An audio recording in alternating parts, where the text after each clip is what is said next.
Hey guys, tonight we begin with the brilliance of the Mongol Empire. Built by Genghis Khan, the man who rose from a kidnapped orphan with trust issues to the leader of the largest contiguous land empire in human history. Let me know in the comments where you're tuning in from and what time it is for you. It's always fascinating to see who's joining us from around the world. Now, dim the lights. Maybe turn on a fan for that soft background hum. And let's ease into tonight's journey together. You've just woken up somewhere near the Onon River. You're wrapped in wool that smells like a damp yak. The sun hasn't risen, and neither has your sense of direction.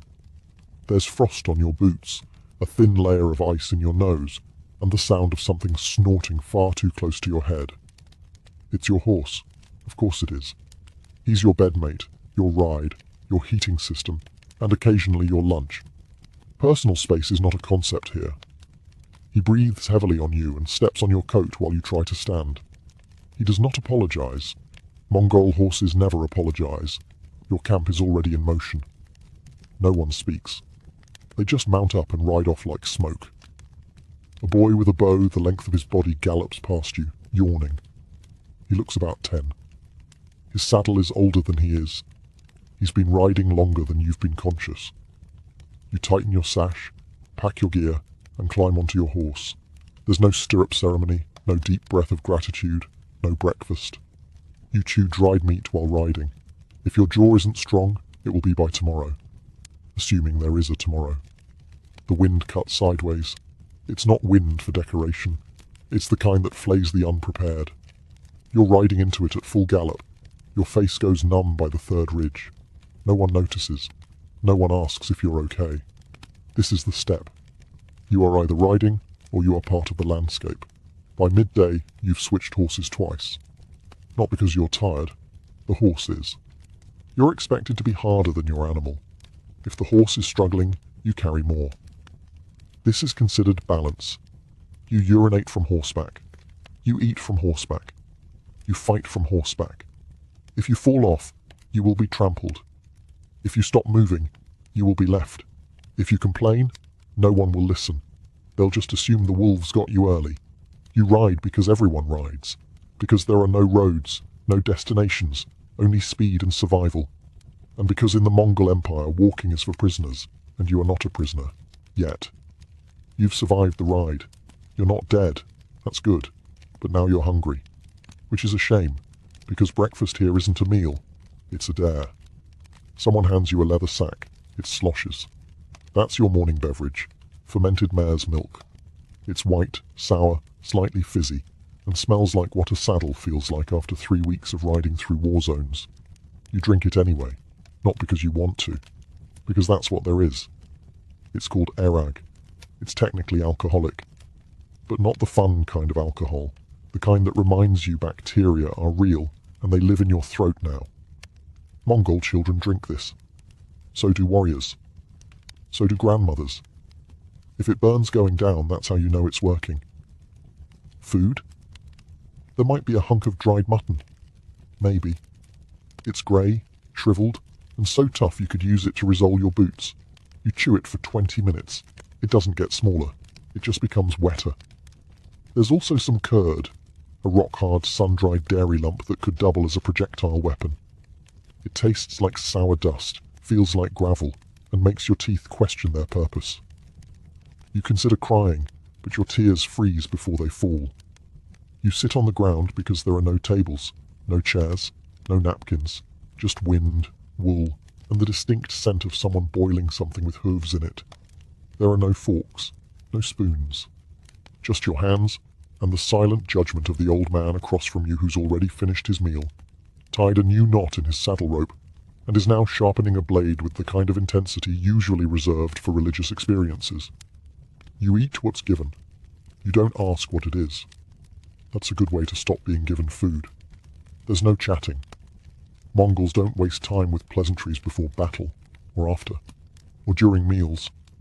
They eat like they ride, fast, quiet, and prepared to move at any moment. You try to match their pace. You fail. The mutton fights back. You're not full.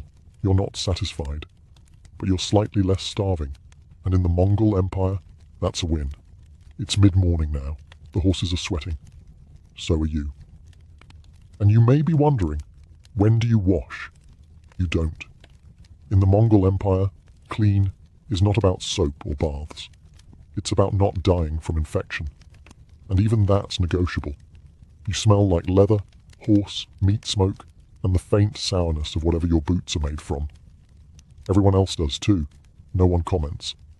If you show up smelling like flowers, you're either a spy or cursed. Possibly both. Water is for drinking, not bathing. You want to scrub yourself clean with river water? That's drinking water. You want to die of dysentery with soft skin? Go ahead. Otherwise, wipe your face with your sleeve and move on. There is no soap. There is animal fat. There is ash. There is sand. If you want to exfoliate, rub your face with a handful of dust and pretend it's a spa. Your hands are filthy. Your nails are weapons. Your hair hasn't seen water in months, but it's tied neatly under your cap because appearance still matters. Just not the clean kind. The greasy kind. That's respected. You don't remove lice. You manage them. You name them. You flick them into the fire during evening conversation. If they bite too much, you smear yourself with animal fat and dare them to keep going. Clothing? It's wool. It's stiff. It's been worn for 3 winters and still has blood on it from a goat you vaguely remember arguing with. You don't change it. You layer it. Add more in winter, peel it off in summer. Maybe. Underwear doesn't exist. Neither does shame. And your teeth? They are your own problem. No brushes, no rinses. You chew bones, you drink airag. You hope the acidity of your breakfast slowly dissolves whatever's stuck between your molars. You keep a knife handy. Not for enemies, but for when that one tooth decides it's done being in your head. So no, you don't get a bath. You get wind. You get horse sweat. You get an overwhelming bouquet of unwashed humanity. But look on the bright side. No one else can smell you over themselves. Now that you've unlearned everything you knew about hygiene, it's time to ride into your first skirmish. You ride all morning and into the afternoon. You are not told where you're going. You are simply going. And then you see them. A cluster of moving dots on the horizon. Riders, like you. But not like you. Because they're not here to share fermented milk and stories. They're here to die. Or make you die. It's flexible. You don't panic. No one panics. Everyone just reaches for their bow. Mongol bows are short, curved, deadly, and somehow heavier than they look. They're made from layers of horn, sinew, and raw intent. They don't forgive mistakes. They don't miss twice. You notch your arrow. Your horse keeps moving. You don't slow down. That would be embarrassing. You twist at the waist, lean into the wind, and loose. It flies. So does theirs.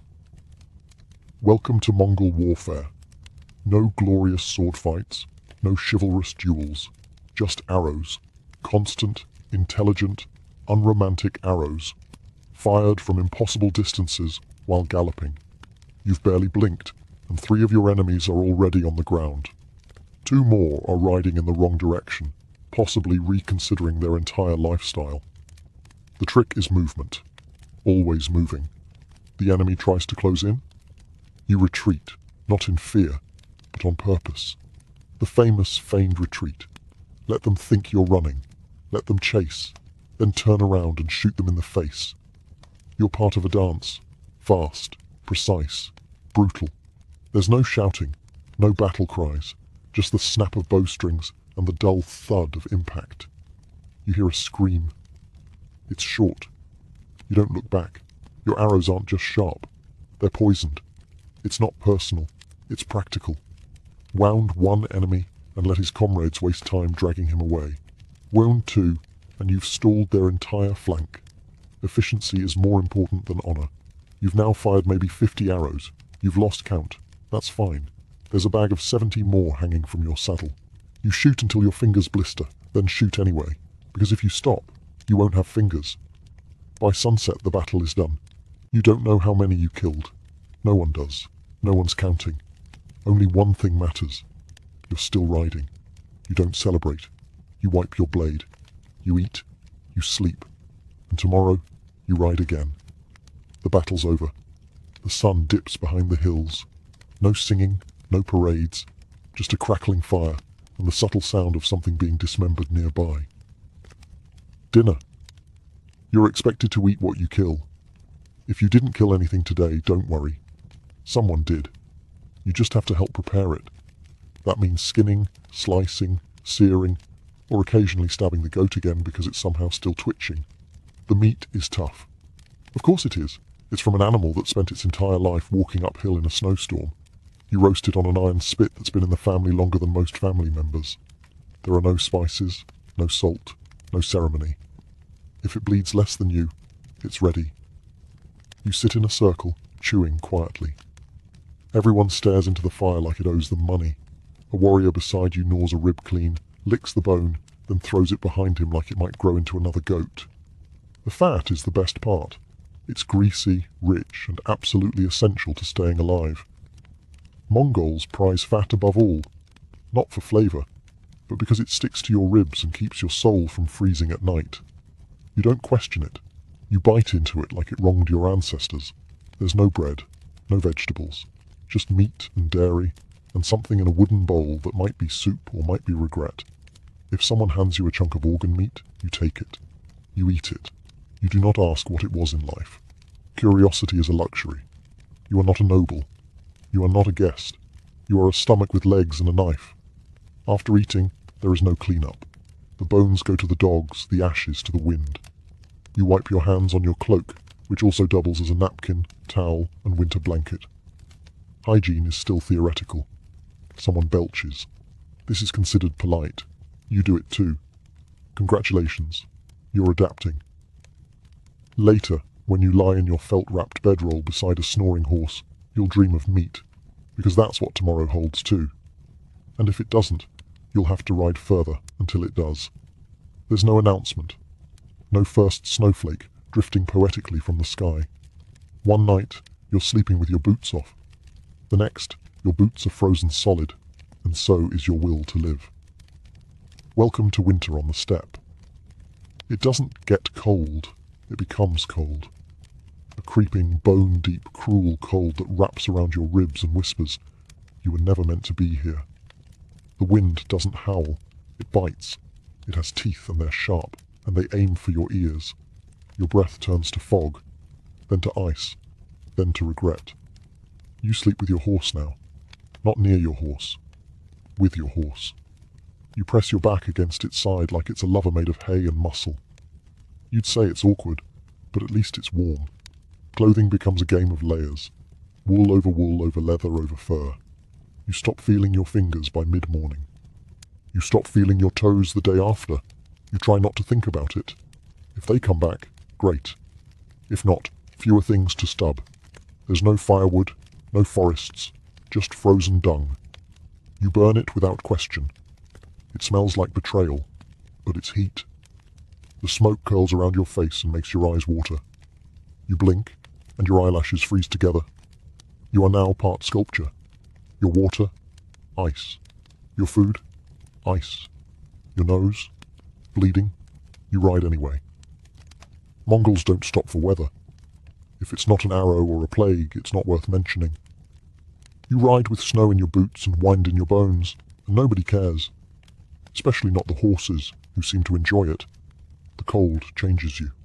It takes your voice, dries your skin, and rewrites your personality to something quieter, stiffer, and much less optimistic. You stop complaining, not out of stoicism, but because your jaw refuses to move. And yet, you keep moving. Because if you stop, you'll freeze. And if you freeze, someone will bury you under a cairn of stones and ride off without breaking stride. The Empire doesn't wait for spring. Neither do you. He doesn't look like a legend. He sits cross-legged on a plain wooden platform, chewing a piece of dried meat with all the ceremony of a bored butcher. His fur-lined coat is weather-beaten. His beard is uneven. His boots have blood on them, though whether it's from battle, a goat, or last week's argument with a tax collector is unclear. This is your Khan, your general, your leader. The man who can order entire cities wiped from the map with a raised eyebrow. You do not speak unless spoken to. You do not make eye contact for too long, You definitely do not correct his pronunciation, even if he calls you that one with the hair for 6 months straight. He speaks softly. Mongol leaders don't shout. If you can't hear him, that's your problem. Listen harder, or read his tone, or follow the sound of your own heartbeat because it's now louder than his voice. Orders are short, precise, absolute. Ride here. Burn this. Accept tribute. Behead the messenger. Don't return until it's done. You nod. Everyone nods. Even the tough ones, the warriors who once outran a siege fire, nod like nervous schoolchildren. One man coughs during the briefing. He is now gone. No one mentions him again. Your Khan doesn't care about your feelings. He cares about results. Did the city fall? Did you bring back tribute? Is the caravan moving? Are the horses fed? If the answer to any of these is no, you'd better be holding your severed arm as an excuse. His tent is not lavish, but it holds maps. So many maps. All hand-drawn, all annotated in a scrawl that looks like a falcon learned calligraphy. You understand none of it. He understands all of it. He sees rivers as roads, mountains as slight inconveniences, and kingdoms as small prizes wrapped in bad diplomacy. You receive your orders. You leave. You do not ask questions. You do not linger. You saddle your horse, and you ride out into the cold again. Because in the Mongol Empire, leadership is not about charisma. It's about survival. And those who question the Khan rarely get the chance to do it twice. You ride into a foreign land carrying a message. You are not a soldier today. You are an ambassador. This does not mean you are safe. You ride with a small entourage, a flag of truce, and the smug confidence of someone who knows that behind you are thousands of warriors who will happily burn an entire civilization to the ground if your letter is not well received. The letter itself is simple, direct. A few short lines scrawled in Mongolian, Persian, maybe Chinese, depending on the poor soul receiving it. It reads something like, "Submit to us, or don't. We'll be back either way." It's sealed with the Khan's mark, a bit of hardened wax that might as well be soaked in gasoline, considering what follows a refusal. You ride into cities with marble gates, golden domes, silk curtains, and nervous guards. You are fed, you are questioned, you are stared at like a hungry wolf that's somehow been invited to dinner. You are polite, you are calm. You explain, slowly, that submission is in everyone's best interest. Mongol protection comes with benefits. Trade, order, slightly fewer massacres. Refusal comes with fire, arrows, and a thorough removal of anything shaped like a building. Sometimes they say yes. They offer tribute. Horses, gold, daughters. You nod. You leave. You report back. That city stays standing, for now. Sometimes they hesitate. They whisper behind closed doors. They send you back with vague answers and suspiciously generous gifts. You accept them. You smile. You note everything. And sometimes they kill the messenger. This is unfortunate. For them. You are not avenged with a complaint. You are avenged with siege engines, horse archers, psychological warfare, and a creative use of severed heads as decorative warning signs. Diplomacy is fast in the Mongol Empire. One message, one chance. No second letters. No passive-aggressive negotiations. You deliver the will of the Khan.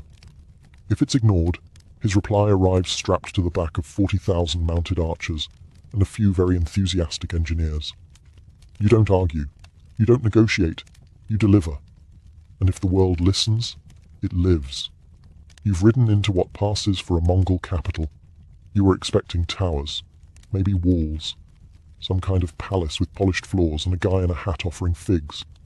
What you find instead is a swarm of yurts, felt domes, dozens, hundreds. They stretch across the plains like mushrooms after rain. No stone, no marble, just wool, smoke, and the smell of boiled something. This is Karakoram, the capital, the beating heart of an empire that spans from the Korean peninsula to the edge of Europe. And it looks like someone lost a sheep convention in the wind. But make no mistake, it functions. Yurts aren't huts, they're portable command centers. Every single one can be taken down in an hour and rebuilt by nightfall.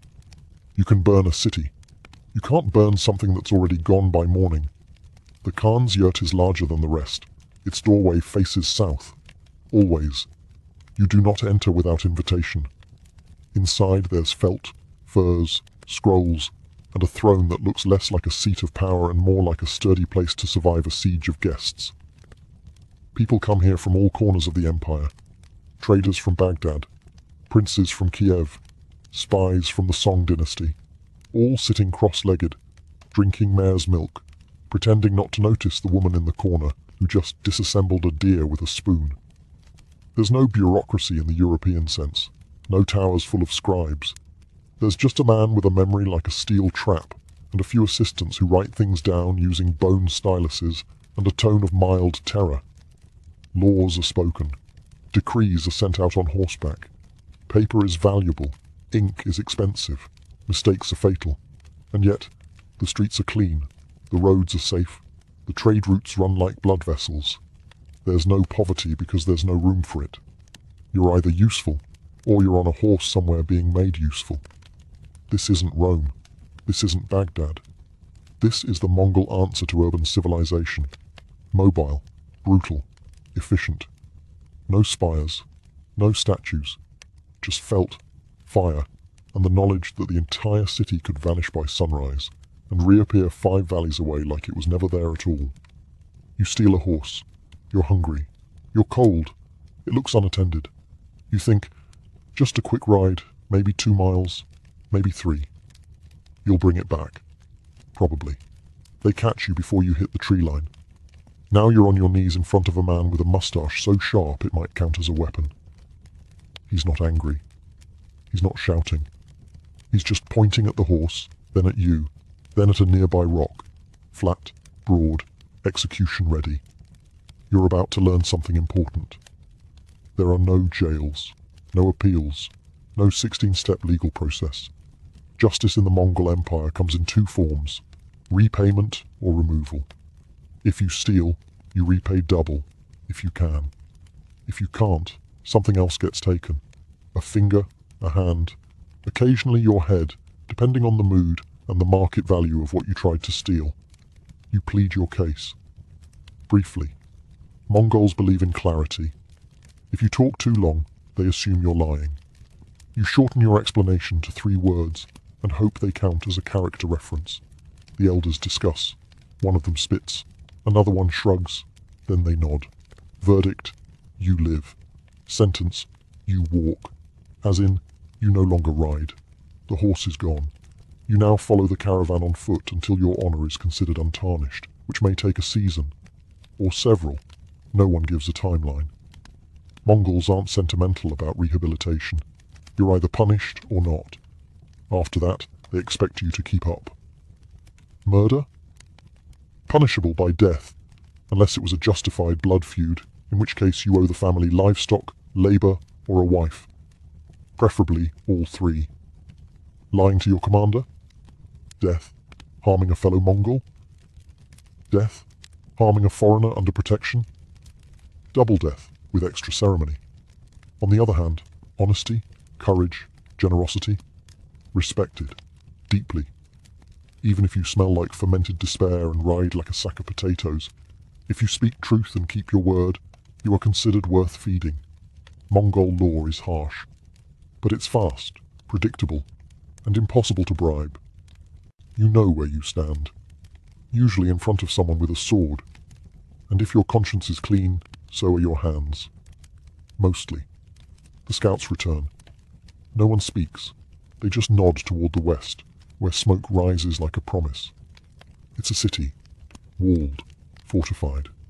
The kind of place that believes its gates and guards mean something. That's adorable. You ride out at dawn. Behind you are engineers with carts full of surprises. Ropes, axes, fire pots, collapsible siege equipment. The Mongol version of party favors. There is no grand speech, no blessing, no drum roll, just a few hand signals and the subtle sound of 5,000 men reaching for their bows. First, you circle. Always circle. You watch. You note weaknesses. A crooked tower, a badly placed gate, a section of wall that looks like it's seen better centuries. You whisper observations to your captain, who grunts and scratches something into the dirt with a dagger. Then the noise begins. Screams, horns, fire. You don't go straight in. You wait. Let panic do the work. Let the citizens trip over each other while deciding whether to hide the gold or bury the children. Every second they hesitate, your engineers get closer with their ladders and their perfectly polite catapults. Walls? Not a problem.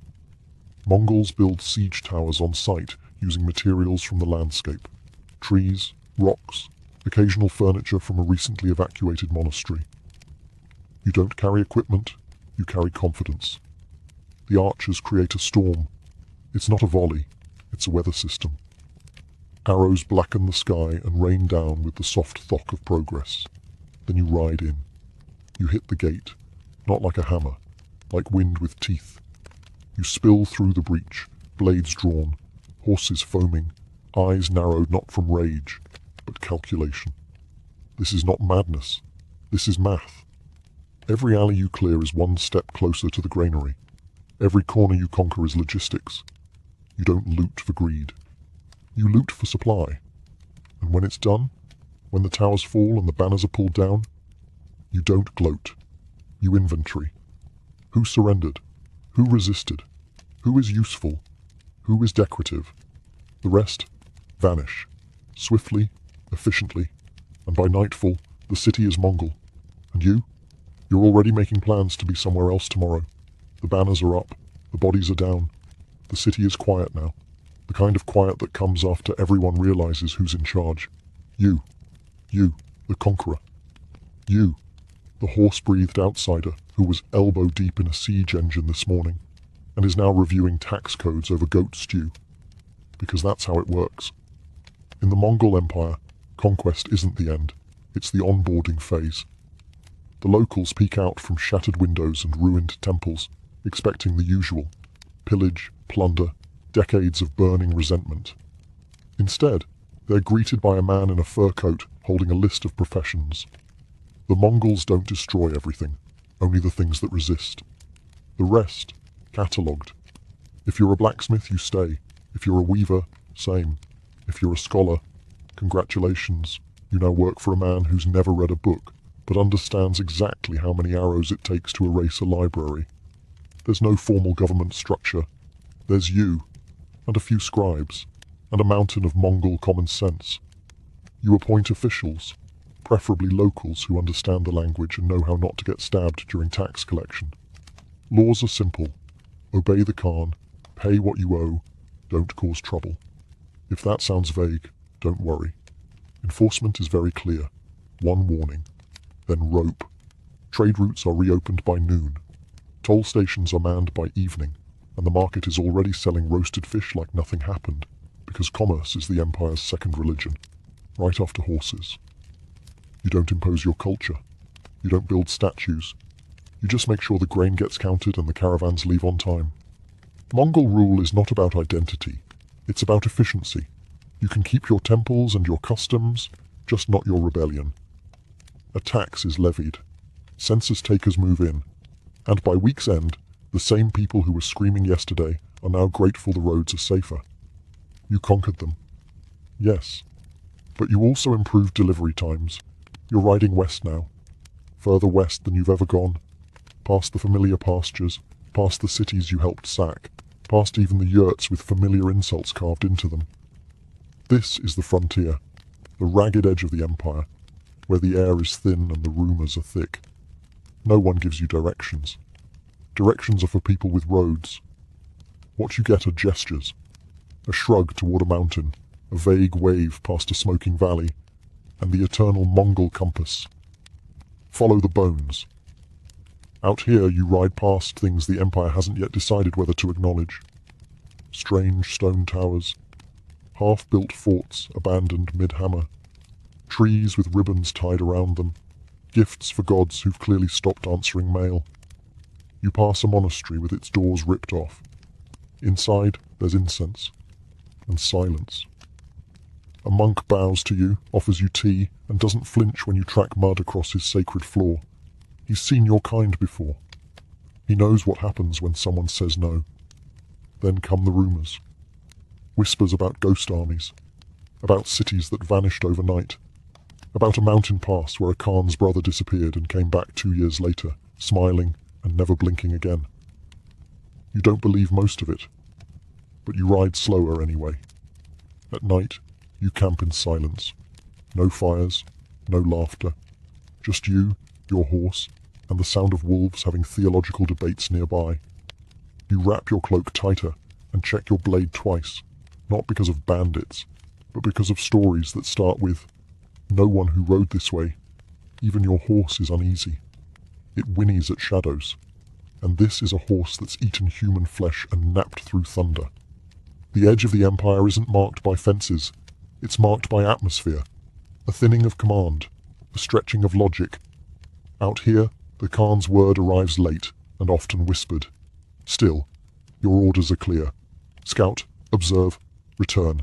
You do all three, in that order. You take note of every strange village, every half-finished temple, every field where the grass grows sideways. And when you turn back towards civilization, you feel the Empire behind you. Heavy, brutal, real. The edge didn't swallow you, this time. You've returned. Not in glory exactly, but in one piece, which, in Mongol terms, is practically sainthood. Your horse is thinner. Your boots are blood-stained. Your teeth are fewer. But your scroll pouch is full. Names, maps, tribute tallies, the occasional sketch of a fortress that looked at you funny. You hand it over. A scribe nods. A commander grunts. The Empire continues. And someday, far from here, in a quiet European library or a distracted Chinese court, someone will open a scroll and frown at your name. They will not pronounce it correctly. They will not understand the abbreviations. They will look at the numbers you counted with frozen fingers after 3 days without sleep and say, "These must be exaggerated."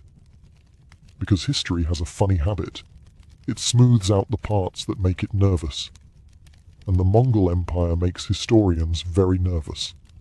They will call you barbarians, savages, a horde, as if you were all one blur of horses and arrows with no trade routes, no diplomats, no legal system carved in blood and common sense.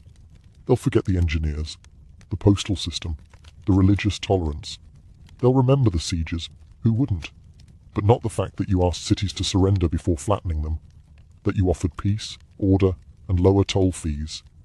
They'll paint your face twisted in rage, never showing the months you spent negotiating over water rights with a man who bathed once per decade. They'll turn your pragmatic governance into chaos, your brutal discipline into madness, your efficient conquest into random destruction. And they'll conveniently ignore the part where their own kingdoms crumbled from within, long before you showed up with a torch and a tactical plan. But you don't care. Because you weren't building a legacy. You were building roads, real ones. You were making empires answer for their walls. You were making the world smaller, one hoofbeat at a time. And if the world remembers you only as a shadow from the east, that's fine. Charlemagne's exact birthplace is as mysterious as a monk's tax records. Some say he was born in Herstal. Others argue for Aachen or Ingelheim. The truth is, in the mid-8th century, nobody bothered with birth certificates, especially not for future emperors. What we do know is this. Around 742, a boy was born to Pepin the Short and Bertrada of Laon, and that boy would end up defining medieval Europe. Now, Pepin was no ordinary Frankish noble. He had recently pulled off one of the slickest political coups of the age. He deposed the Merovingian puppet king Childeric III and secured papal blessing to crown himself king of the Franks. That means little Charlemagne was born not just into a powerful family, but into a dynasty that had just reinvented the concept of legitimate rule. Charlemagne's early childhood wasn't spent chasing frogs in a meadow. He was being prepped for war, rule, and theology, sometimes all at once. Frankish education wasn't exactly poetry and philosophy.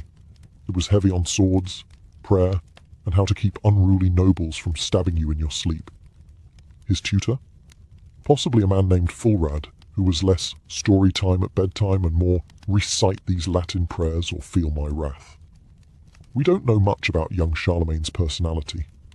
He didn't leave a diary, and his biographer Einhard wrote about him the way a fanboy writes about a celebrity crush.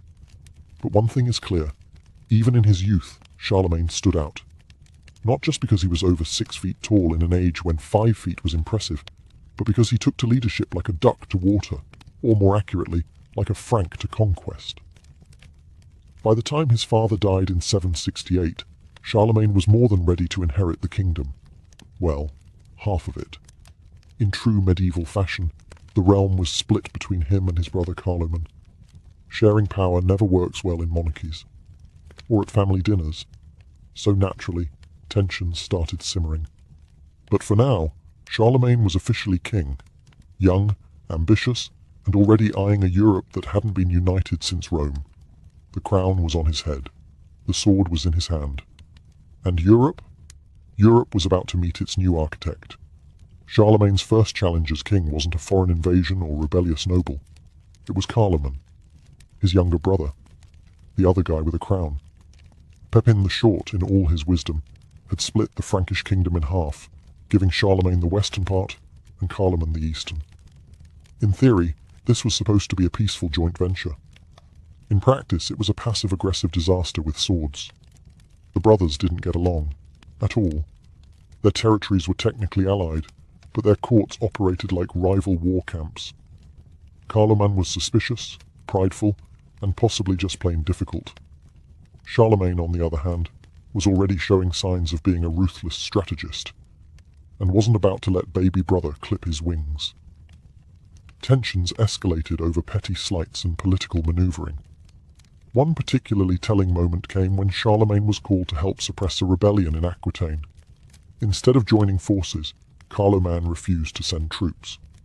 Classic little brother move. Sit back, let big bro do all the fighting, then sulk when he gets the credit. Now, into this delicate mess walked Desiderius, the king of the Lombards in northern Italy.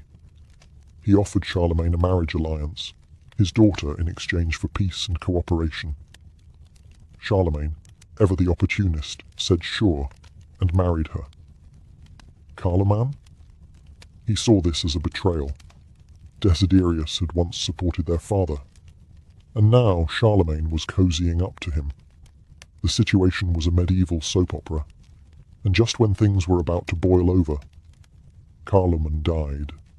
Conveniently. In 771, barely 3 years into their dual reign, Carloman suddenly kicked the royal bucket at the age of 20.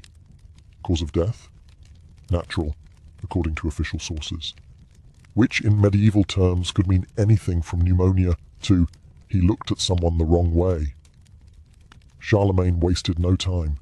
He moved into his brother's territory like a man who'd been planning it since day one.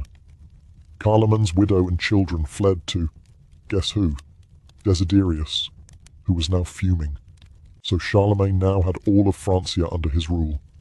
No more brother, no more coking, just one man, one crown, and a growing list of enemies. And next on that list?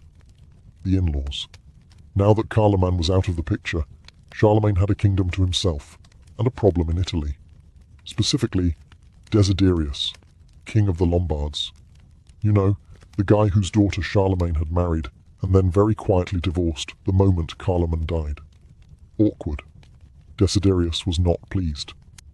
To make matters worse, he had taken in Carloman's widow and sons, and was now openly supporting their claim to Charlemagne's throne. That's not just annoying in medieval politics. That's basically a declaration of war, with a bow on it. Charlemagne didn't hesitate. In 773 he marched his army across the Alps. And no, this wasn't some summer stroll through the mountains. Crossing the Alps meant snow, narrow passes, and the occasional unexpected avalanche. But Charlemagne did it anyway, because Charlemagne didn't let mountains, family drama, or bad weather stop him from getting what he wanted. Once he reached Italy, Charlemagne laid siege to Pavia, the Lombard capital. Desiderius dug in for the long haul. Unfortunately for him, Charlemagne had the patience of a monk copying scripture. He surrounded the city and waited. Months passed, supplies dwindled, morale plummeted. By 774, Pavia surrendered, And Charlemagne didn't just win a war, he took the Lombard crown for himself. That's right. He didn't install a puppet ruler or play nice with local nobility. He simply declared himself king of the Lombards. That made him ruler of both the Franks and the Lombards, a medieval power move so bold it echoed all the way to Rome. Speaking of Rome, the Pope, Adrian I, had been nervously watching all of this from the Vatican, like a bishop holding his breath during a chess match. Desiderius had threatened the Papal States before, and the Pope had hoped Charlemagne would come to the rescue.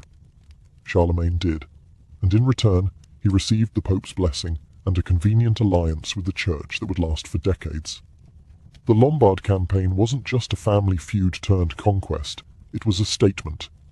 Charlemagne wasn't playing by the old tribal rules anymore.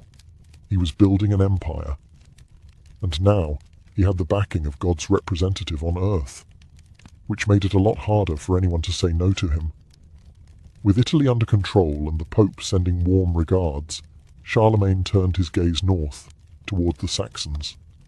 These weren't courtly nobles sipping wine. These were pagan tribes, wild, warlike, and deeply allergic to Christianity, and they had been poking at the Frankish borders for years, raiding villages and disrespecting everything holy. Charlemagne had had enough. Starting in 772, he launched a campaign that would become his most infamous, the Saxon Wars. Not a single war, mind you, but 18 separate campaigns spread over 30 years, because the Saxons, bless their forest-dwelling hearts, refused to roll over. At first it went well. Charlemagne stormed into Saxony, burned down the sacred Irminsul, basically their holy tree, and declared, "Time to be Christian, folks." The Saxons responded the way any proud warrior people would. They smiled politely, said, "Sure, no problem," and then immediately rebelled the moment his army left. This happened repeatedly. Charlemagne would march in, crush resistance, baptize a few thousand terrified locals at sword point, and leave. Then the Saxons would torture church, kill the priests, and go back to worshipping their old gods. The most notorious moment came in 782 after a major rebellion. Charlemagne ordered the massacre of Verdun, executing around 4,500 Saxons in a single day. It was brutal, even by medieval standards. And it sent a message. Conversion wasn't optional. It was mandatory. Now Charlemagne didn't just want obedience. He wanted spiritual obedience. He genuinely believed it was his Christian duty to save souls, even if those souls were being saved through fire and steel. Monks followed his armies, churches were built as quickly as fortresses, and any Saxon who refused baptism? Well, let's just say the baptismal font came with backup swords, but for all his efforts, the Saxons just wouldn't stay conquered. The forests of northern Germany became a graveyard for Frankish soldiers, and a test of Charlemagne's patience. Year after year, revolt after revolt, the war dragged on. Charlemagne wasn't just a sword-swinging conqueror. He also had a soft spot for books. Yes, this man who spent decades stomping Saxons into reluctant baptism also launched one of Europe's most important educational revivals. Welcome to the Carolingian Renaissance, a movement less about oil painting and more about making sure monks knew how to spell. You see, Charlemagne had a problem. His empire was growing faster than anyone could govern it, and the priests, nobles, and officials he relied on were, how shall we put this, functionally illiterate. The administration was becoming a game of medieval telephone, and even the Bible was getting creatively interpreted. So Charlemagne did something radical. He declared that education mattered. He invited the best scholars in Europe to his court. Chief among them was Alcuin of York, a no-nonsense Anglo-Saxon intellectual who probably viewed bad Latin the way modern editors view Comic Sans. Under Alcuin's guidance, Charlemagne founded palace schools, set curriculum standards, and insisted that monasteries double as classrooms. And this wasn't just for nobles. Charlemagne wanted everyone, priests, scribes, and even peasants, to have at least a shot at learning how to read and write. In Latin, of course. Because what's the point of being educated if you can't read the Vulgate? Ironically, despite pushing education so hard, Charlemagne himself was barely literate. He could speak several languages, but reading? Writing? Hey, he tried to learn. There are stories of him keeping wax tablets under his pillow to practice writing at night. But ruling an empire didn't exactly leave much time for penmanship. Still, Charlemagne led by example. He valued knowledge. He respected scholars. He even standardized handwriting. Yes, Carolingian minuscule, that clean, readable script that modern fonts still copy, was his doing. Before that, manuscripts looked like someone spilled ink while having a seizure. Thanks to his efforts, thousands of ancient texts were preserved. Monks began copying manuscripts like their lives depended on it, because sometimes they did. Literacy rates improved, the church became more coherent, and Europe took one cautious step out of the Dark Ages. It was Christmas Day, 800 AD. The streets of Rome were cold, the churches packed, and Charlemagne was attending Mass in St. Peter's Basilica, like a good Christian king. Or at least, that's what everyone thought. Until Pope Leo III pulled off one of the most theatrical surprise moves in medieval history. As Charlemagne knelt in prayer, the Pope suddenly placed a golden crown on his head and proclaimed him Emperor of the Romans. Just like that. No warning, no formal ceremony, no polite, "Hey Charles, do you maybe want to be emperor?" Nope. Just boom, instant empire. Historians still argue over whether Charlemagne knew this was going to happen. Some say it was staged, others say it caught him off guard. Charlemagne himself later claimed he would never have entered the church had he known, which is a very emperor thing to say. Either way, the symbolism was enormous. The Roman Empire had fallen back in 476. Now, over 3 centuries later, the Pope was effectively resurrecting it, with Charlemagne as its new head. A Frankish king crowned by the church, ruling over a patchwork of Germanic tribes, Lombards, and Latin-speaking clergy. The Holy Roman Empire was born, although that name wouldn't be used for a while. This moment shifted everything. Charlemagne's authority was no longer just military. It was spiritual, divine. He was now seen as the successor to the Caesars, a Christian Caesar, with the Pope as both ally and spiritual referee. But not everyone was thrilled. The Byzantines over in Constantinople had been calling themselves Roman emperors for centuries, and did not appreciate some Frankish upstart playing emperor in the West. For decades, diplomatic relations were tense, with titles flung around like insults and treaties scribbled under duress. Back home, though, the title stuck. Charlemagne reigned as emperor until his death in 814, and the imperial dignity gave weight to everything he did, from issuing laws to reforming the church. It was the capstone of his rule, a crown not just made of gold, but of legitimacy, myth, and historical theatre. Conquering half of Europe is impressive.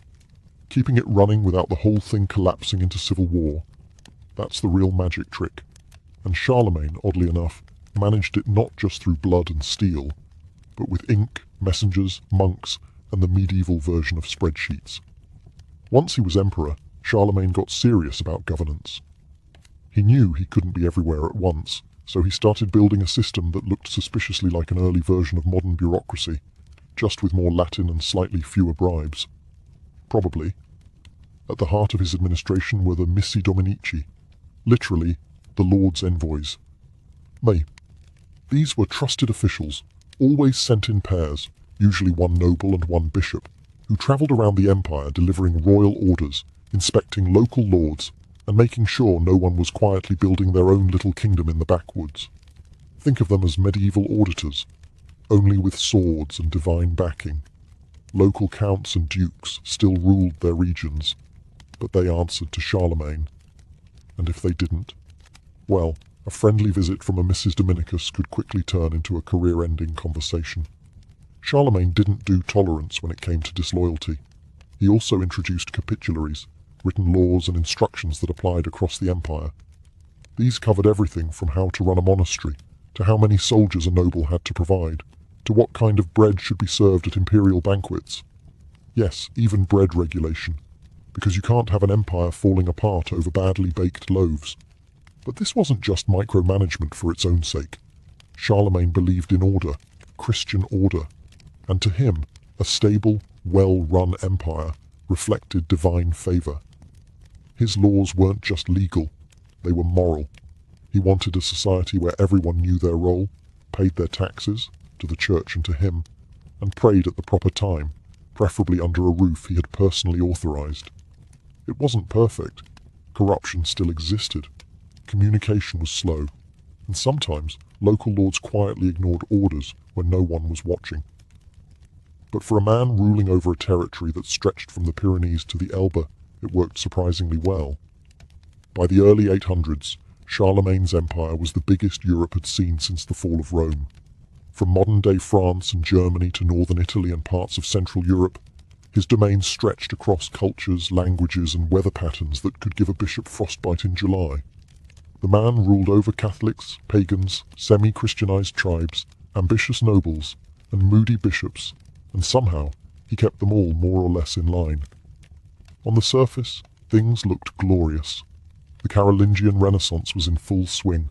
Monasteries were copying books like caffeinated scribes. Law and order had a vaguely uniform shape. Even coins bore Charlemagne's image, glaring sternly in profile, because nothing says, "I'm in charge," like putting your face in every pocket. But beneath the grandeur, cracks were forming. For starters, succession. Charlemagne had many children, at least 18, thanks to a rotating cast of wives and concubines, but only a few were considered politically viable. He had once divided the empire among 3 sons, just like his father had. Then one died, then another. By 806, he was down to one heir, Louis the Pious, the youngest and, well, the most monk-like. Louis was a good Christian, quiet, thoughtful, kind. In other words, the polar opposite of Charlemagne. When your empire depends on intimidation and iron will, handing it off to someone who prefers psalms over politics feels risky. Then there was the nobility. During Charlemagne's reign, they were kept in check by sheer fear and efficiency. But even then, local counts were getting bolder. Some enforced royal laws with gusto. Others treated them like polite suggestions. The empire was stable, but it was a personality cult, held together by one man's presence and very few backup systems. Add to that the endless wars, constant rebellions, especially from the still not fully subdued Saxons, and the cost of maintaining armies, and the pressure was building. Even the church, while mostly loyal, had its own ambitions. Bishops had political power. Abbots controlled vast lands. And while they blessed Charlemagne's rule with one hand, they sometimes pushed back with the other, especially when royal demands clashed with canon law or monastery budgets. The empire was brilliant, but like all things built at speed and scale, it depended on the one person who could command it all. And that person was getting old. In the winter of 814, Charlemagne fell ill. He was in Aachen, his favoured palace city, surrounded by scholars, advisors, and the lingering smell of burned firewood and ink-stained parchment. He was 72, a near miraculous age for a man who'd spent decades fighting wars, crossing mountains, and making sure every noble knew who was boss. Despite his warrior image, his decline was slow and almost quiet. He fasted, prayed, and, as Einhard, his devoted biographer, put it, accepted death with a calm dignity befitting a Christian emperor. On January 28, 814, Charlemagne died. The bells rang. The empire held its breath. They buried him in Aachen Cathedral, beneath a marble throne, wrapped in imperial robes, sword at his side, and a copy of the Gospels in his lap. Not a bad send-off for a man who had once been crowned Emperor of the Romans in a surprise ceremony.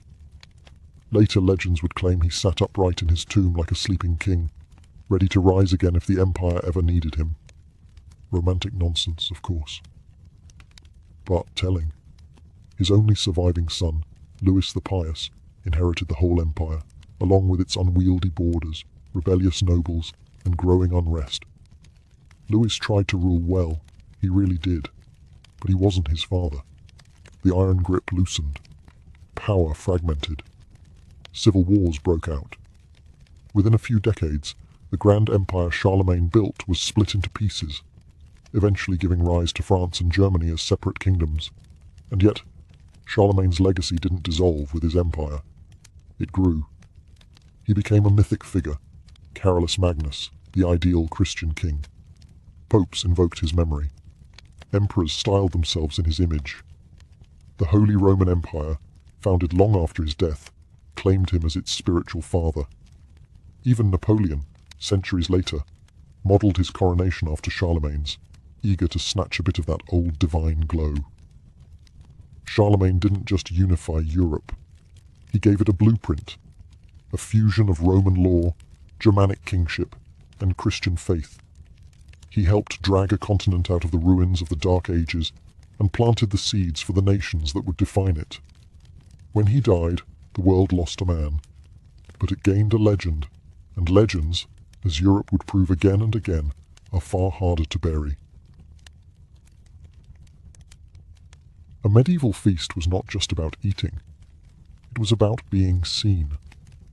Picture this: long wooden tables draped in cloth, flickering torches casting shadows on stone walls, and the scent of roasted boar mingling with wine, sweat, and ambition. This wasn't dinner. This was theatre. And every dish, every seat, every spoonful served was part of a carefully choreographed social ritual. In a world where birth determined rank, feasts gave the ruling class a chance to remind everyone of their place. Seating arrangements were political chess moves. The lord and lady sat at the high table, literally elevated, both in furniture and in status. The closer you were seated to them, the more important you were. If you found yourself staring at a drafty wall next to the musicians, you weren't just cold, you were expendable. Food arrived in waves, called removes, like acts in a play. The first course might feature stuffed peacocks with their feathers reattached, just for flair. Then came platters of venison, swans, pigeons in pie crusts, and roasted boars' heads with apples in their mouths. Nothing subtle. If the animal once had a face, it was likely staring back at you now, glazed in wine sauce. And then there were the subtleties. Elaborate edible sculptures made of sugar, marzipan, or pastry, shaped into castles, saints, mythical creatures, or scenes from biblical epics. These weren't meant to be eaten. They were meant to be admired, or gawked at, preferably both. But it wasn't just about flexing wealth. Feasts were political tools. Treaties were negotiated between bites of pheasant. Alliances were solidified over goblets of spiced wine. Marriages were arranged between courses. Hosting a bad feast could ruin a reputation. Hosting a great one? That could buy loyalty for years.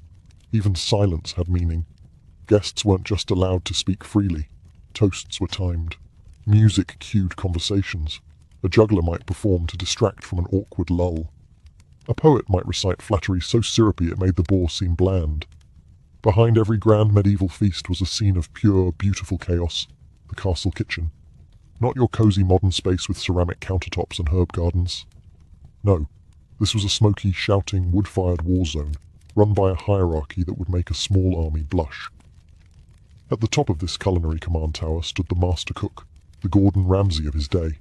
Minus the swearing, or with more swearing, in Latin. He oversaw dozens of assistants, spit-turners, pot-boys, pastry makers, fish cleaners, sauce men, and at least one poor soul whose job was just plucking poultry all day. And they weren't whipping up 2 or 3 dishes. They were making hundreds, often without a single written recipe, because cookbooks were rare, handwritten, and kept under tighter lock than some treasure chests. The kitchen fire roared day and night. There were no thermostats, just blistered hands, guesswork, and prayer.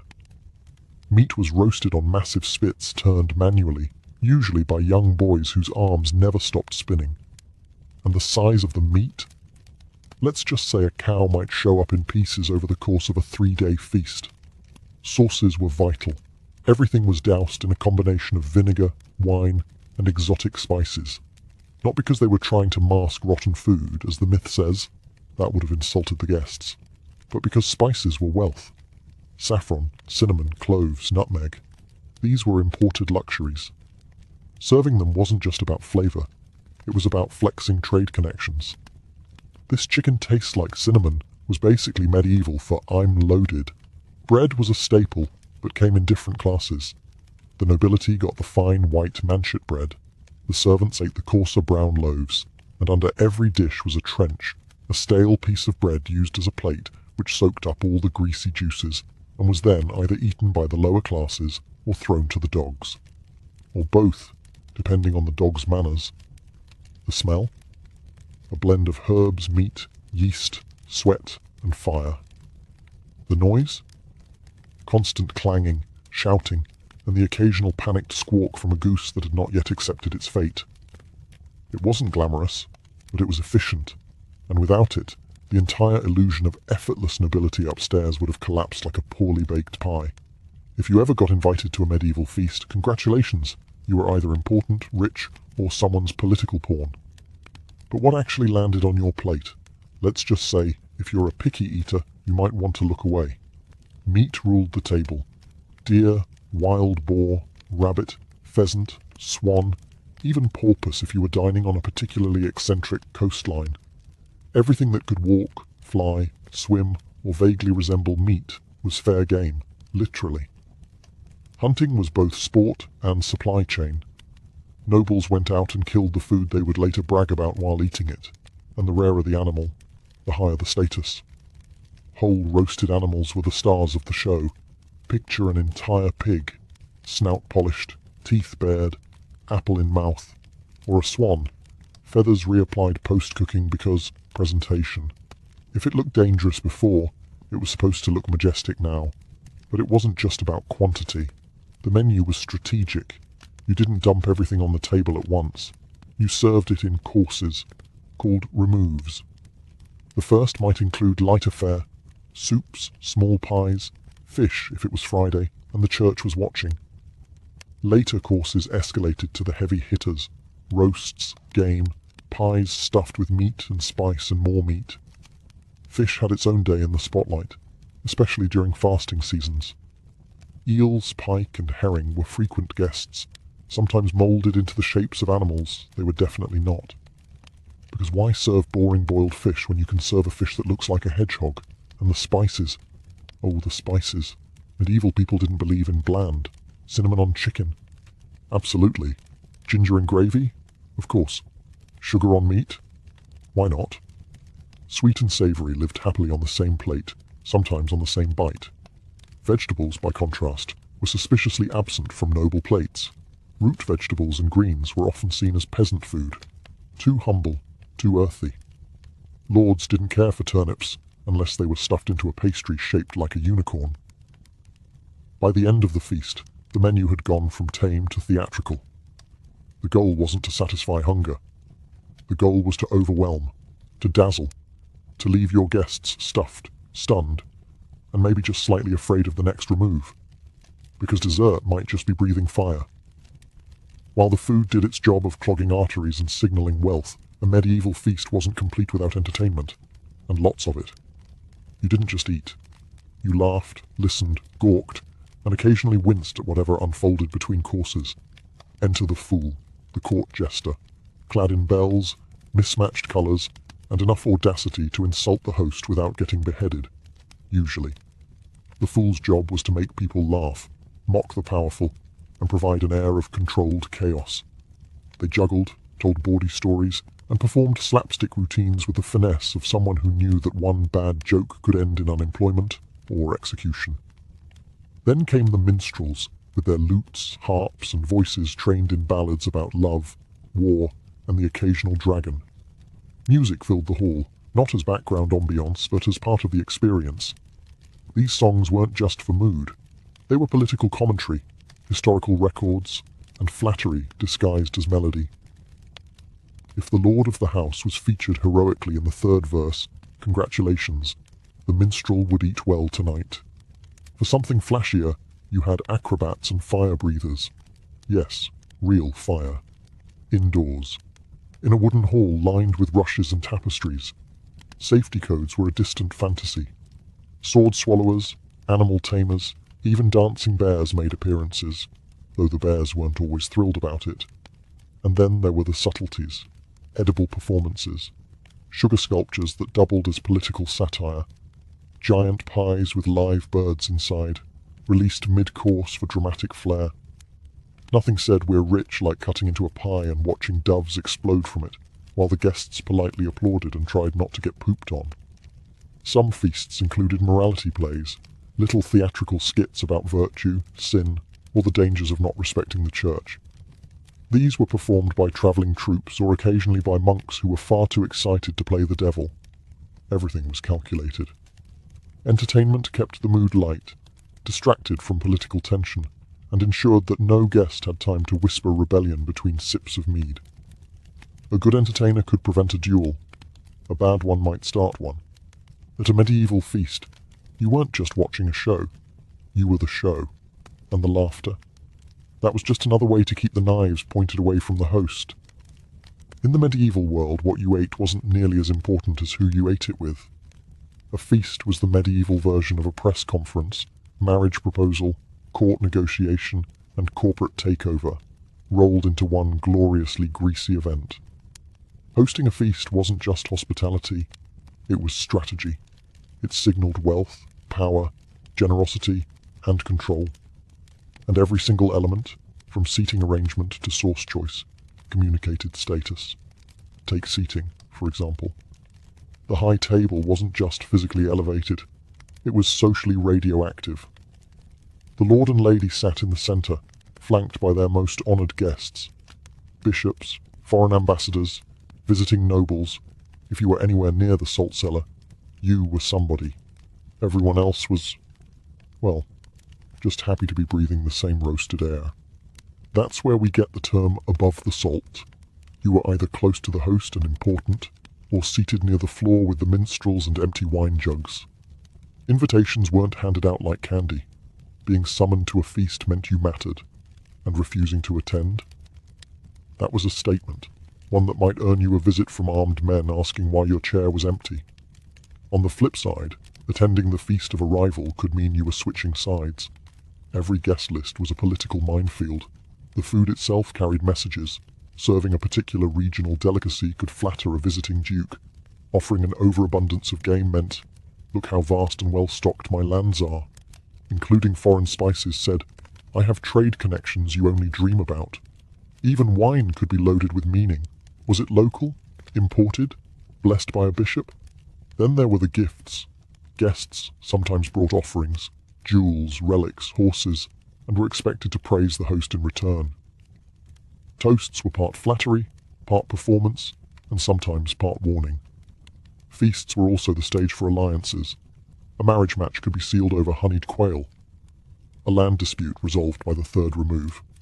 And if all else failed, a rival lord could be made drunk enough to sign something stupid, or too poisoned to wake up the next morning. For all its gluttony and grandeur, medieval feasting was heavily shaped by the one authority even kings didn't mess with, the church.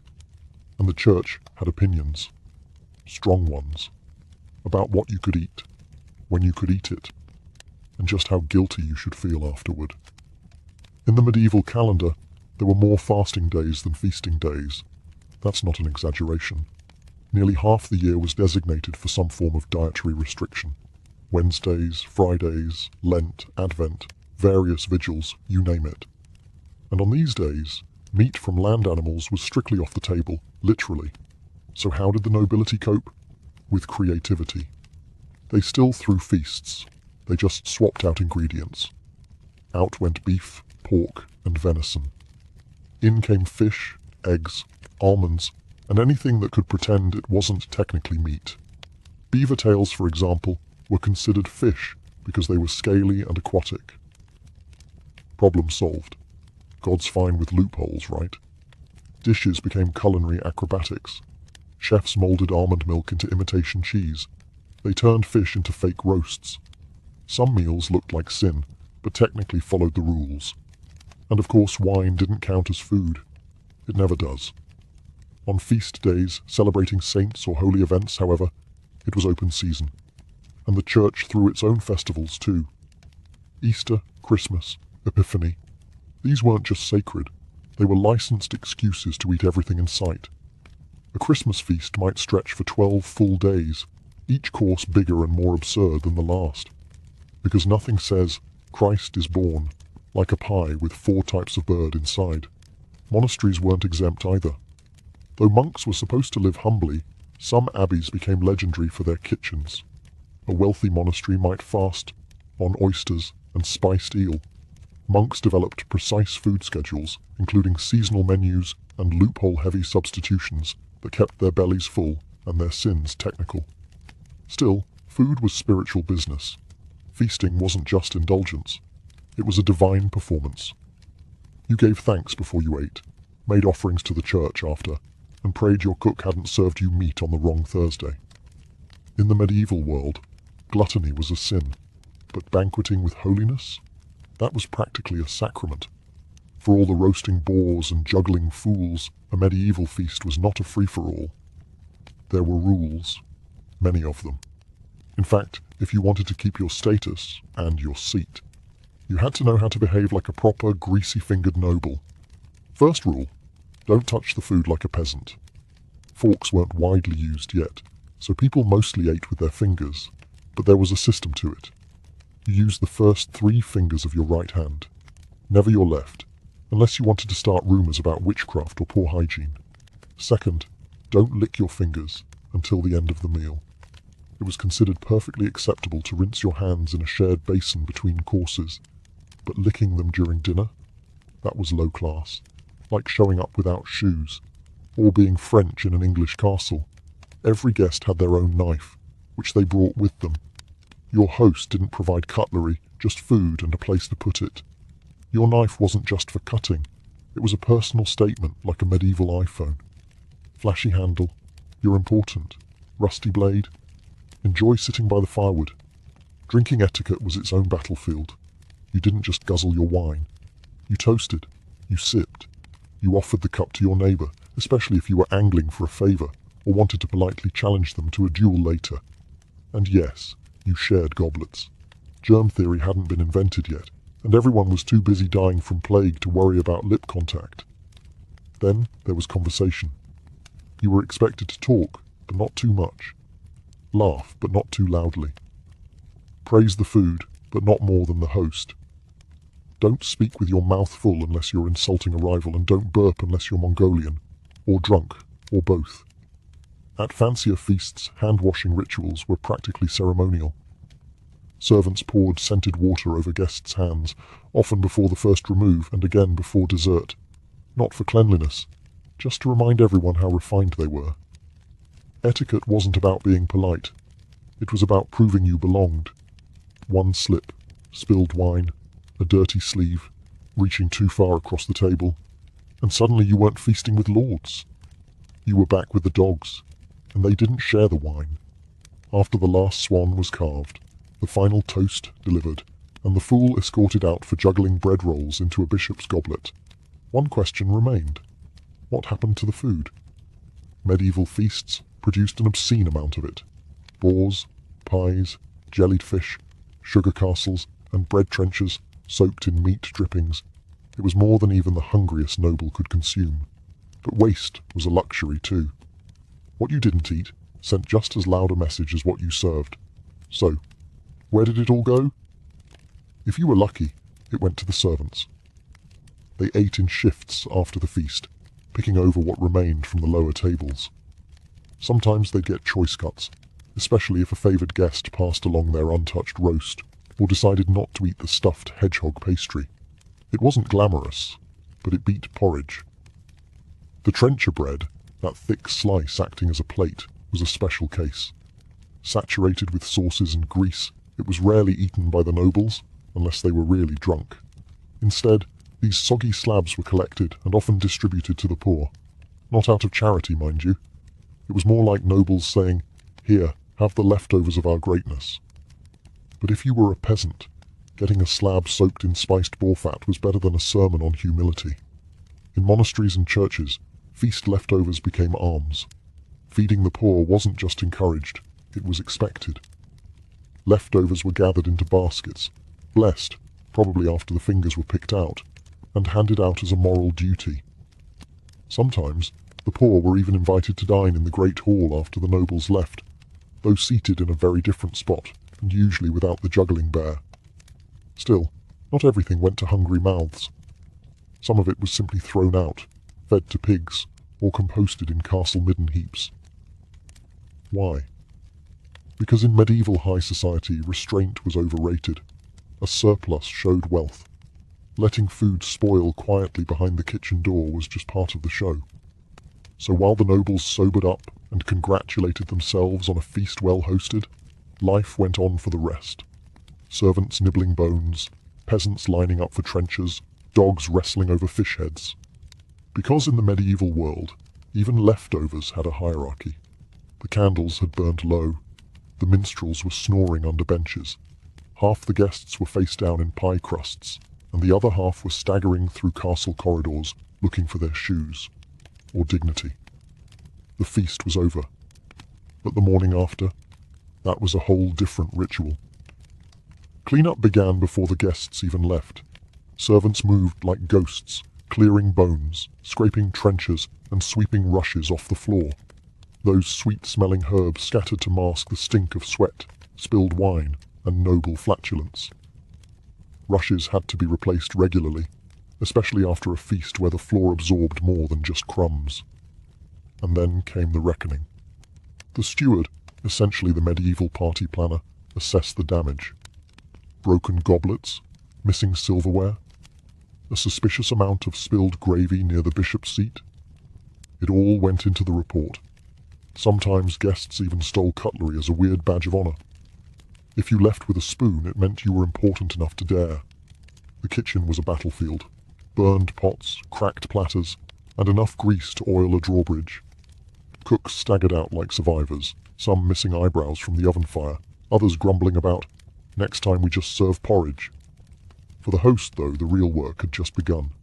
The politics of gratitude kicked in. Letters were written, gifts sent, compliments paid. If a powerful guest wasn't properly thanked, or worse, if they were seated too far from the roast swan, grudges could form. And medieval grudges had a way of turning into feuds, or wars. Sometimes a feast backfired, a guest insulted, an alliance offended, a drunken noble confessing to treason over mulled wine. One ill-timed toast could undo months of diplomacy. The feast was a show, yes, but like all theatre, the reviews could kill you. For the lower classes, the morning after was business as usual. Some washed dishes, some shoveled refuse. Some got lucky and found a forgotten crust of almond cake behind the dais. That was breakfast. And then, quietly, the castle returned to its rhythm. The banners came down, the dogs were fed, the torches extinguished. Until the next celebration, coronation or wedding, or excuse to impress the neighbours, feasting season was closed. But its echoes lingered, like smoke in the rafters and wine stains on the stone. Because in the medieval world, no one ever forgot a good feast, or a bad one. Leif Erikson didn't enter the world quietly. Around the year 970, possibly in Iceland, maybe in Greenland, depending on which saga you're trying to decode, he was born into a family of exile, ambition, and very poor impulse control. His father was Eric the Red, a hot-headed Norwegian outlaw exiled for murder, who then got exiled again from Iceland for, shockingly, more murder. Instead of learning restraint, Eric discovered Greenland. Because if you're going to be banned from one frozen island, why not claim another? Leif grew up in this rugged frontier settlement, where winters were cruel, neighbours were scarce, and the only consistent export was stories. Greenland wasn't a thriving colony. It was barely a functioning outpost held together by stubbornness, driftwood, and fish. But it gave Leif something that mattered more than comfort: perspective. He knew what it meant to survive on the edge of the known world. His family was steeped in Norse tradition, hard drinking, hard fighting, and perpetually skeptical of outside authority. Yet even amid this rugged culture, Leif was different. He was curious, reflective, observant. According to the sagas, he was tall, strong, handsome, naturally, and notably more thoughtful than his volatile father. He wasn't raised on scrolls or scholars. He was raised on sagas, oral tales of gods, monsters, voyages, and revenge. These stories weren't bedtime lullabies. They were survival manuals wrapped in mythology, and they seeped into Leif like sea brine into a longship's hull. Greenland's isolation left young Leif hungry for something more. Unlike his father, whose ambition ended in exile and bloodshed, Leif looked outward, toward Iceland, toward Norway, toward the horizon. He listened to old sailors speak of strange lands beyond the ice. He studied the stars, and he watched the tides. By the time he reached manhood, he wasn't just the son of Eric the Red. He was a Norseman with a boat, a brain, and a burning need to explore something, anything, that wasn't a freezing rock filled with equally frozen egos. Before he ever sailed west, before the church came calling, before his name landed in sagas and schoolbooks, Leif Erikson was a boy born of fire and ice, destined to outrun both. Leif didn't just drift into greatness, he sailed into it. At some point in his early adulthood, Leif left Greenland behind and travelled to Norway, the old heart of Norse power. It was more than a homecoming. It was a collision with a world far more advanced, hierarchical, and surprisingly holy. Because Norway wasn't the same place his father had fled. It was now ruled by King Olaf Tryggvason, a man with a crown, a sword, and a serious fixation on converting the Norse to Christianity, whether they liked it or not. Leif found himself face to face with Olaf, a Christian warrior king who had replaced blood feuds with baptisms and longships with churches. And unlike many of his countrymen, Leif didn't scoff. He listened. Perhaps it was diplomacy, perhaps curiosity, or maybe Leif had grown tired of the endless cycle of raids, revenge, and gods, who mostly demanded blood and beer. Whatever the reason, Leif was baptized, accepted Christianity, and was given a new mission: bring the faith back to Greenland. It wasn't exactly an easy assignment. Imagine trying to explain monotheism to a bunch of farmers who regularly sacrificed goats to Thor when the weather got weird. Greenland was remote, suspicious of outsiders, and still mostly loyal to Odin, Freya, and the rest of the thunder-happy crew. But Leif didn't return empty-handed. He brought priests, knowledge, and royal support. When he landed in Greenland again, he wasn't just a chieftain's son, he was an emissary of a king and a new god. And while he didn't exactly spark a revival overnight, his influence began to take root. Christianity started spreading in small, icy circles. Chapels were built. Crosses were raised. Old gods weren't replaced immediately, but they had serious competition. This marked a turning point. Leif wasn't just a sailor or a settler anymore. He was a cultural bridge, a man between two worlds: Norse tradition and Christian order, pagan legend and written law. He had one foot in Valhalla and the other in Bethlehem, and somewhere between converting his neighbours and maintaining fragile peace, Leif Erikson began hearing tales of strange lands to the west. Lands with grapes, forests, and no snow in sight. The next great voyage was calling. Some great discoveries begin with ambition, others begin with bad navigation. Leif Erikson had set sail from Norway with noble intentions: bring Christianity to Greenland, and maybe check in on the family drama while he was at it. But fate, or perhaps the North Atlantic's notoriously moody weather, had other plans. According to the saga of the Greenlanders, Leif heard whispers of a strange land far west, seen years earlier by a man named Bjarni Herjolfsson, who had glimpsed unknown shores but never bothered to land. Classic Bjarni, a man who discovered North America and then just kept sailing like he had groceries in the back. Leif, however, was made of different wood. Around the year 1000, he bought Bjarni's ship, gathered a crew, and decided to find out what lay beyond the horizon. He wasn't just sailing into the unknown. He was sailing into legend. The journey was perilous. Icebergs, storms, and the real possibility of falling off the edge of the earth kept things interesting.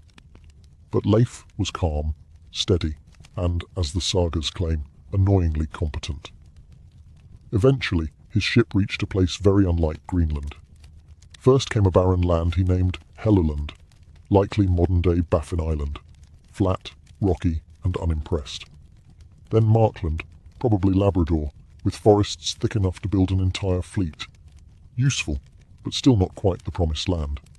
Finally, Leif arrived at a place so mild so rich in resources that his crew named it Vinland, the land of wine, or grapes, or possibly fermented berries. The sagas are vague, and Norsemen weren't exactly sommeliers. Regardless, the place was a paradise compared to the icy death trap they called home.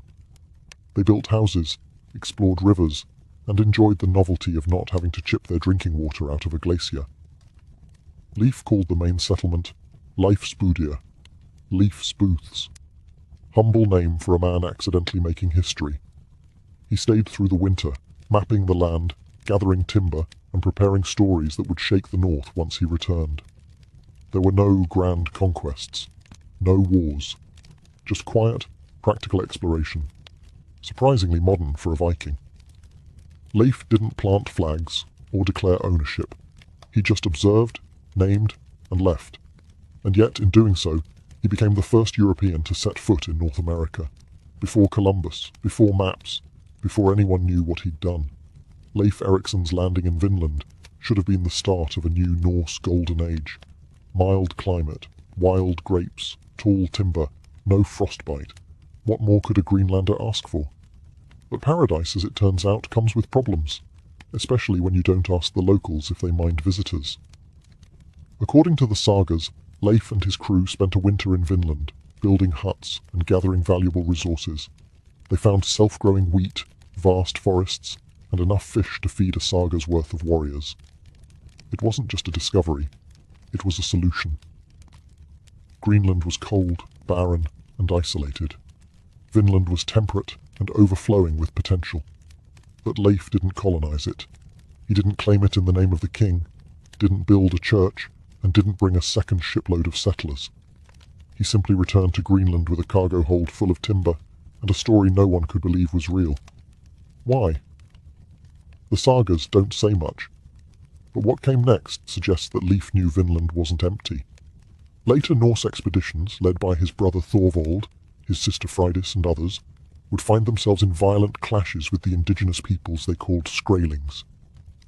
Who these people were is still debated, likely ancestors of modern-day Mi'kmaq, Beothuk, or Inuit.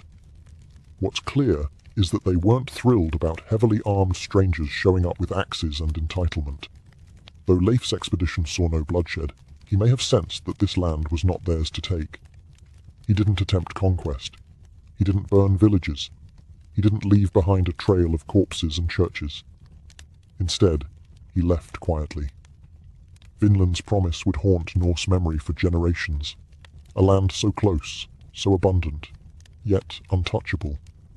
Later voyages would try to settle it, but the tension with the native peoples, the sheer distance from support, and the dangers of overextending meant the idea never stuck. In the end, Leif's discovery was too early. The Norse world wasn't ready. The ocean was too vast, the politics too fragile, and the settlers too few. Vinland faded into legend, part Eden, part ghost. And Leif? He returned to Greenland not as a conqueror, but as a man who had seen something no one else had. A world waiting. Just not for them. When Leif Erikson returned from Vinland, he didn't come home with gold or glory. He brought something far more controversial. Christianity. Back in Norway, Leif had been baptized under the orders of King Olaf Tryggvason, who saw the sword and the cross as equally valid tools for nation building. Leif had accepted the new faith, quietly, thoughtfully, without theatrics. But now, with a royal commission and a ship full of priests, he arrived in Greenland as both explorer and evangelist. Greenland, however, had not changed in his absence. The colony was still dominated by Norse paganism. The people still carved runes, drank to Odin, and muttered prayers to Thor during snowstorms. They were settlers, survivors, pragmatic and fiercely traditional. And they were deeply suspicious of a religion that said all their gods were false and that drinking blood at the winter solstice might be frowned upon. Leif didn't storm temples or burn idols. That wasn't his style. Instead, he used diplomacy, generosity, and the weight of royal backing. He built a church, reportedly the first in Greenland. He gave shelter to priests. He spoke to chiefs. And he told stories, not just of Christ, but of a gentler world beyond ice and exile. His own mother, Theodhild, converted and built a chapel of her own. His father, Eric the Red, famously refused. Eric wanted nothing to do with this new god who didn't enjoy a good blood sacrifice and didn't even fight with a hammer. For Eric, Christianity was weakness. For Leif, it was a path forward. This divide within the family mirrored the larger split in Greenland. Some embraced the faith, seeing it as progress, protection, or just another way to curry favor with the king. Others rejected it as foreign noise. Converts and traditionalists shared stew and suspicion in equal measure. Leif didn't force change. He simply embodied it. He lived as both a Norseman and a Christian, a seafarer and a settler. His quiet strength made him a symbol, not just of faith, but of balance, of evolution without erasure. He didn't kill the old gods. He just stopped calling on them. And for a colony on the edge of the world, his example was enough to plant the seeds of something new, even if it took generations to grow. Leif Erikson may have carved his own legend across the North Atlantic, but he did so under a long, blood-stained shadow. His father's. Eric the Red wasn't just infamous, he was practically mythological. A brawler, a settler, a man exiled from Norway and Iceland, who then founded Greenland just to have somewhere new to get kicked out of. Wherever he went, lawmen cringed and neighbors kept axes close. His temper was legendary, his charisma even more so. And for Leif, growing up in Eric's household meant learning to balance on a knife's edge between boldness and recklessness, leadership and lunacy. Where Eric was fire, Leif was frost.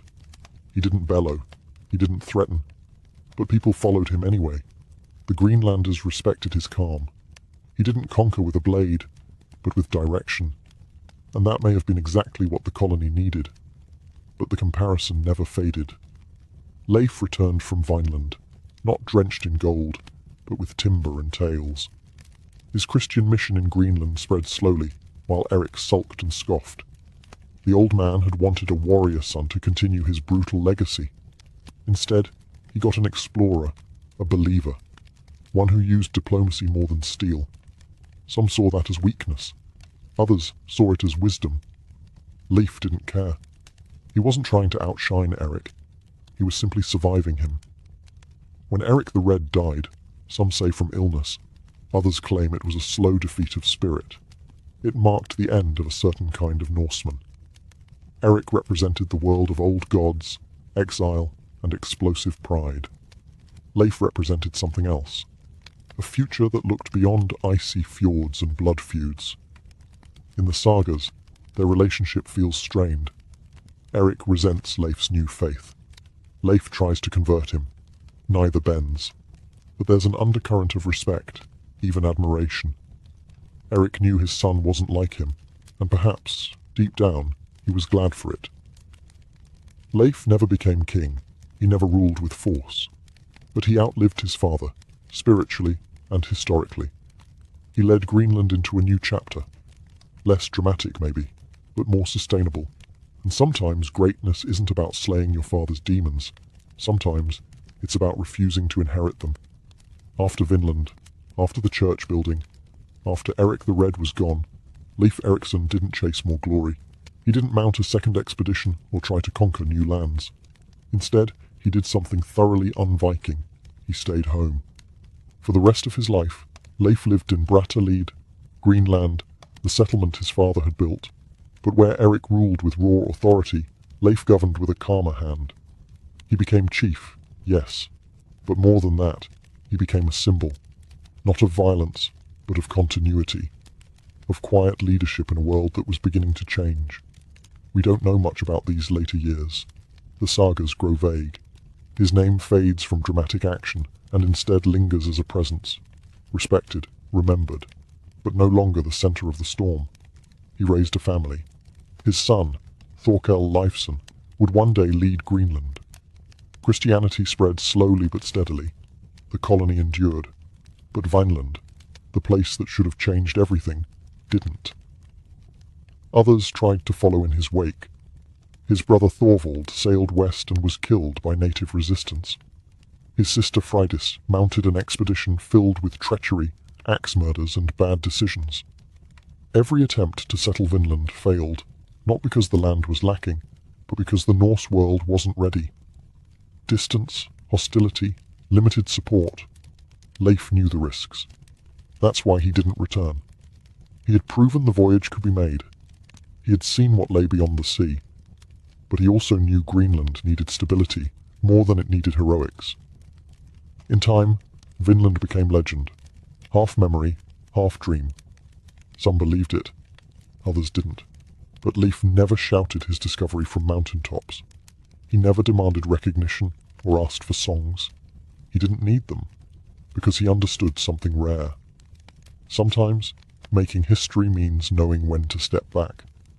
His final days were likely spent watching the sea, remembering the voyage no one thought possible. And as far as we know, he died in Greenland, quietly, peacefully, not on a battlefield, not on a ship, just at home.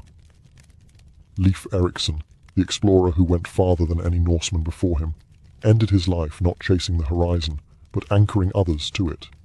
Leif Erikson may have lived a quiet life in the end, but his story didn't die with him. It mutated, travelled, and multiplied, carried not by historians, but by storytellers. And storytellers, as we know, have a loose relationship with facts. The primary sources for Leif's life, the saga of the Greenlanders and the saga of Eric the Red, were written 2 centuries after he lived. That's like trying to write a biography of Napoleon based on your great-great-grandfather's fishing stories. They're dramatic, rich with detail, and suspiciously convenient. One saga paints Leif as a kind of Viking missionary, spreading Christianity with the calm of a Norse saint. Another shows him as a daring explorer who stumbles into North America because he got lost. Others add side quests, omens, prophetic dreams, whatever made the tale more interesting over ale. And then there's Freydis, his sister, sometimes described as a fierce warrior woman who chased off attackers while heavily pregnant, screaming and slapping a sword across her bare chest. Is it true? Possibly not. But would you want to fight her? Definitely not.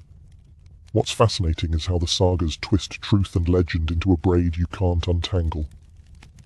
Leif didn't boast, but his story grew louder with every telling. Over time, he became a symbol of adventure, faith, resilience. A Norseman who dared to sail west before anyone thought it mattered.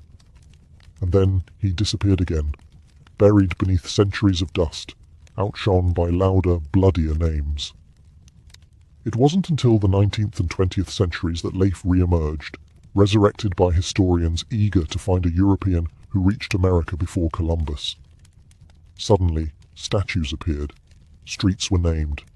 A national Leif Erikson Day was declared in the United States, October 9th, based on nothing except immigration paperwork. Ironically, Leif would have hated all the attention. He wasn't seeking fame. He wasn't planting flags. He was doing what Norsemen had always done, sailing into the unknown and bringing back what he could.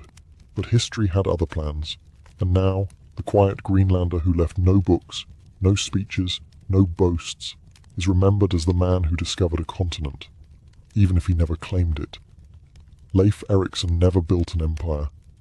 He didn't fight in grand battles. He didn't rule a kingdom or crown himself in gold. And yet, he endures. Not because he demanded a place in history, but because he quietly earned it. While others chased fame through fire and blood, Leif sailed west into the unknown, guided by curiosity, not conquest. He didn't name himself hero or saint. He didn't erect monuments. He didn't even try to hold the land he found. He simply went, saw, and returned. A rare kind of explorer who didn't need the world to remember his name to justify his journey. And still, it did. Leif's legacy lives in stories, in sagas whispered across centuries, reshaped by bards and chroniclers, poets and politicians. The boy from Greenland became a symbol of exploration, resilience, and quiet strength. His journey to Vinland became a chapter in the larger Norse epic, a civilization that dared to sail past the edge of the known world, looking not for war, but for possibility. In the modern age, Leif has taken on a new life. Statues of him stand in Boston, Seattle, Trondheim, and Reykjavik. He's depicted as a proud Norseman gazing westward, hand shielding his brow, as if still scanning the horizon for that faint, tree-lined shore. Schools bear his name. So do ships. And every October 9th, a few people in America even remember he beat Columbus to the punch by nearly 500 years. But perhaps his greatest legacy isn't about discovery or distance. It's about balance. He stood between two worlds, paganism and Christianity, chaos and order, the old gods and a new faith. He didn't force change, he embodied it. He led without shouting, he converted without crusading. He showed that courage isn't always loud, and that history sometimes favors those who simply do the right thing and sail home quietly. Leif Erikson never asked to be remembered. But in a world that often confuses noise for greatness, his story reminds us that legends aren't always forged in fire.